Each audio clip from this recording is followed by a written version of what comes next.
é uma das netas do casal de cangaceiros. Ela faz faculdade de educação física e mora com a mãe aqui em Aracaju, Sergipe. Vera é a outra neta. Ela mora em São Paulo, trabalha como analista de computadores e todo mundo acha que ela é a cara do avô.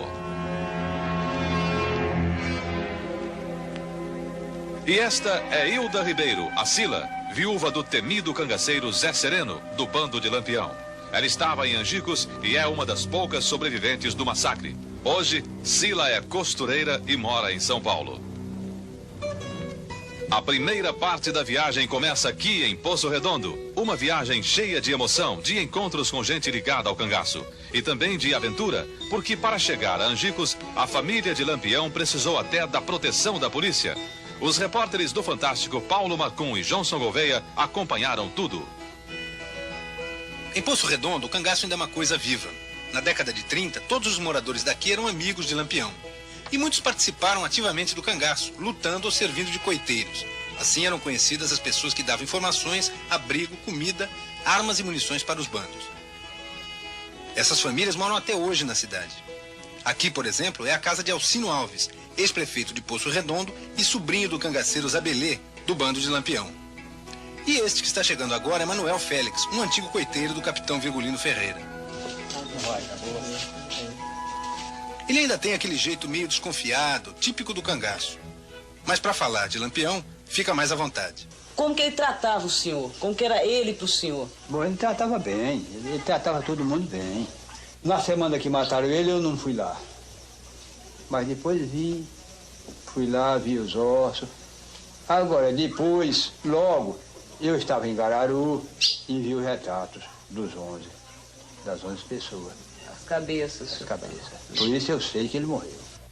Expedita viu Maria Bonita poucas vezes na vida, porque foi criada por uma família de coiteiros aqui mesmo em Sergipe. E quer saber um pouco mais sobre a mãe dela. O senhor conhecia bem a minha mãe? Maria Bonita? Conheci. Sim, com o pessoal. Ela tratava bem todos. Tratava. E todos a respeitavam. Todos. Ele também. Ele também. Então ele era querido por todos, né? E uma lembrança do pai, Lampião. Uma vez eu lembro que ele me deu uma saboneteira e uma tesourinha. Outra vez eu lembro que eu chorando, sentada assim no chão, me lembro que ele me deu um dinheiro de prata. E como é que era? A senhora tinha medo deles? Tinha. É? Tinha. Olha que no Enxu minha mãe de criação tinha um papagaio que quando a volante se aproximava, que ele avistava de longe, ele sacudia todo e falava: Aurora, a volante vem chegando. Aí eu, para debaixo da cama, que eu tinha medo. Só tinha medo da volante também? Tinha medo, mas desde que era eles. Era eles? Era eles. A família de Lampião chega ao porto de Curralinho, na beira do Rio São Francisco. E aqui, a viagem vira uma aventura, um desafio. O responsável por isso é ele, Dernivaldo de Figueiredo, filho do dono da fazenda de Angicos, que não quer deixar a família ir até lá de jeito nenhum, afirmando que em Angicos só entra quem ele quer. Eu não concordo com esse trabalho. Vocês estão forçando a barra, não vai ser bom para vocês, já pedi a vocês para não ir. Estou levando a coisa a bom termo, fazendo um pedido, uma solicitação. Eu só não admito que o senhor nos ameace. Eu não ameacei ninguém. Não, o senhor segurou no meu braço. Eu não ameacei. O senhor segurou no meu braço e disse assim, vai ficar pior. Quer dizer, o senhor me ameaça com uma cana que vai fazer isso, fazer aquilo. Não, não estou ameaçando. A arma de vocês é esse, que é o seu trabalho. Meu trabalho. A minha são é outras. diferente. Não, você trabalha com as armas que você tem, eu trabalho com as armas que tem. Você quer que eu faça o quê? A família de Lampião está revoltada. E mais revoltado ainda ficou Edivaldo Pacote, um pesquisador de folclore de cangaço que acompanha a viagem. A prepotência dos fazendeiros e latifundiários foi uma das principais causas do surgimento do fenômeno do cangaço no Nordeste. E é simplesmente inadmissível que 44 anos depois da morte de Lampião, essa mesma prepotência se volte contra a família de Lampião, que se viu de repente impedida de visitar o local da sua morte, e o local onde o seu corpo, assim como o de Maria Bonita e mais 9 cangaceiros, estão sepultados. Só resta uma saída, é o tombamento dessa área. Em Aracaju já existe um movimento para tombar a Grota de Angicos, isto é, o reconhecimento do valor histórico do lugar e a desapropriação da terra. Vera, a neta de Lampião, não quer só isso, quer mais ainda. o apoio do governo, dos pesquisadores, enfim, de todo mundo para a criação do Museu do Cangaço, que é o maior sonho da vida dela. E o que seria um museu na tua concepção? Seria sobre o cangaço, no todo o cangaço. Não seria só sobre Lampião, Não seria só sobre Lampião, seria no todo o cangaço, desde o início do cangaço. A família de Lampião decidiu continuar a viagem mesmo sem a autorização do dono da fazenda. A ideia é ir até onde for possível, mas sem invadir a terra de ninguém. Subindo São Francisco, daqui a pouco vamos chegar a Cajueiros. Esta é a primeira vez que Sila vai rever a cidade desde que ela deixou o cangaço. Lá, do outro lado do rio, fica Entremontes. Pouca coisa mudou por aqui desde a época de Lampião. Ele chegou a atacar Entremontes, mas em Cajueiros era amigo de todo mundo.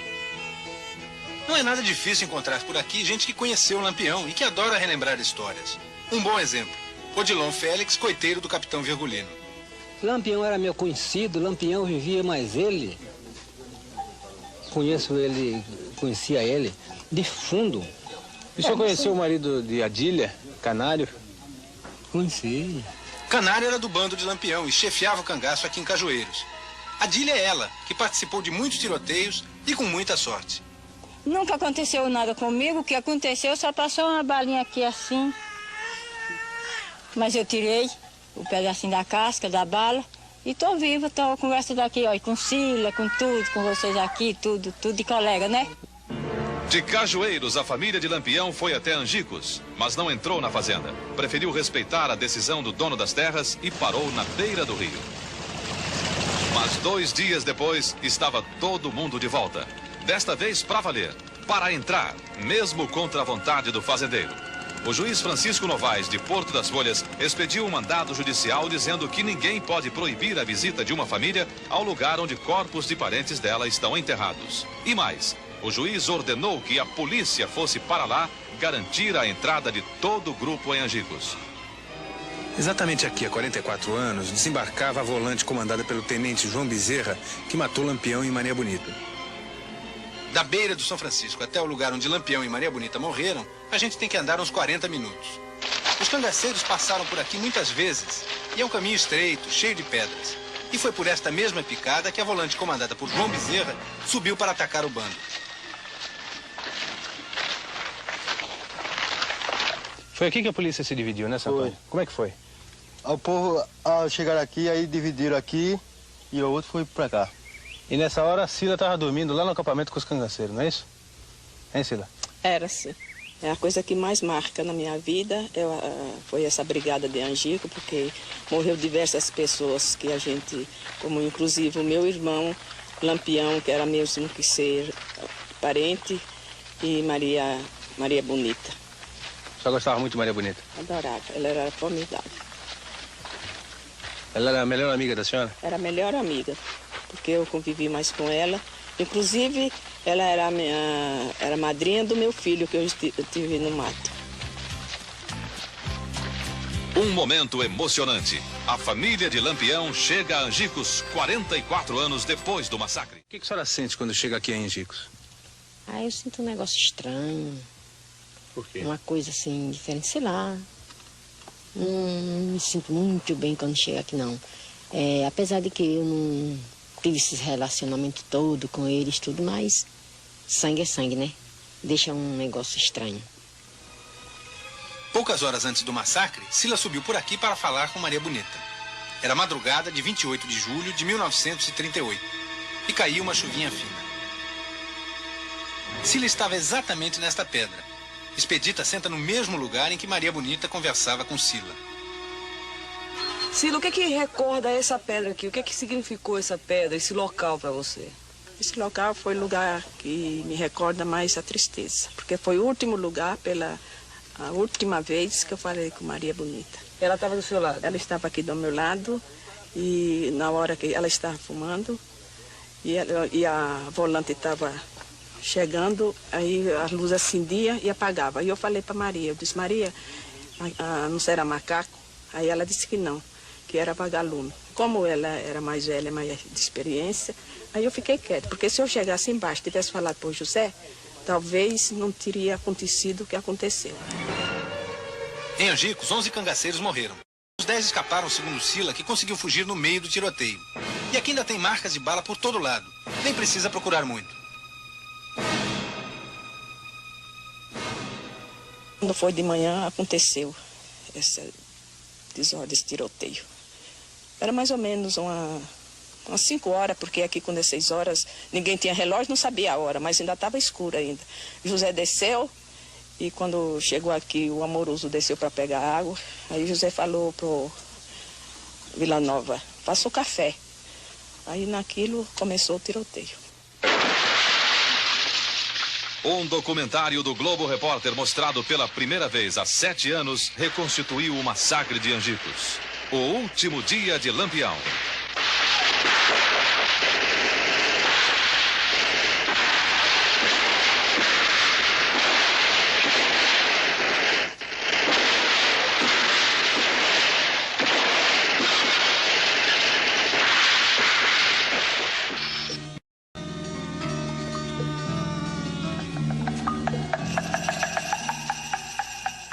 E Lampião caiu aqui mesmo? Lampião caiu aqui mesmo. E Maria Bonita, que estava com ele, conseguiu se arrastar até aquela gruta um pouco adiante ali.